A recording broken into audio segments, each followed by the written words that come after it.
Live Tamil செய்திகள். வெற்றி வாகை சூடக்கூடிய போட்டியாளர்கள் யார் என்பது தொடர்பாக பல ரஷ்யர்களுக்கு மத்தியில் கருத்துக்கள் பரிமாறப்படுகின்றன. ஒரு சிலர் யோகஸ்வரியை கூறிக்கொண்டிருக்கின்றார்கள், ஒரு சிலர் திவினிசை கூறிக்கொண்டிருக்கின்றார்கள்.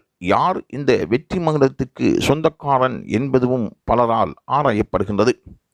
பல சங்கீத வித்வான்கள் திவினிசிடம் இருக்கின்ற திறமையை கண்டு அவனை எதிர்காலத்தில் சிறந்த ஒரு பின்னணி பாடகராக வருவார் என்று வாழ்த்திச் செல்கின்றார்கள். திவினிசை பொறுத்தவரையில் அவன் எந்த பழைய பாடலாக இருந்தாலும் அதை தன்னை அறியாமல் உயிரோட்டமாக அதை பாடி வருகின்றான்.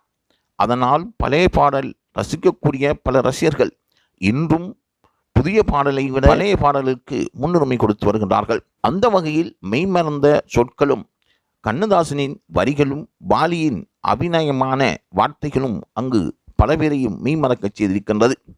டி.எம். சவுந்தரராஜன், சீனிவாசன், எஸ்.பி. பாலசுப்ரமணியன், சுசீலா போன்ற பல பெரும் பாடகர்கள் பாடிய பாட்டுக்கள் இங்கு ஒலித்த வண்ணம் இருக்கின்றன.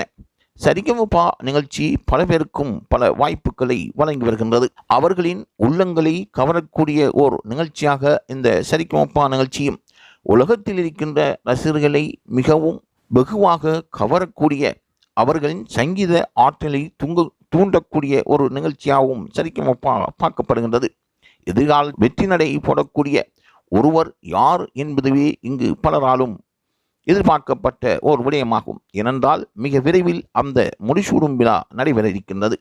அதில் யாருக்கு இந்த வாய்ப்பு கிடைக்கப் போகின்றது, திவினிசிக்கா என்று பலரும் அங்குலாய்த்துக் கொண்டிருக்கின்றார்கள். ஆகவே இந்த வாய்ப்பை தட்டிச் செல்லும் வாய்ப்பு சந்தர்ப்பம் யாருக்கு என்பதுவே இந்த லைவ் தமிழின் எதிர்பார்ப்பாகவும். தொடர்ந்தும் லைவ் தமிழ் செய்தியுடன் இணைந்திருங்கள்.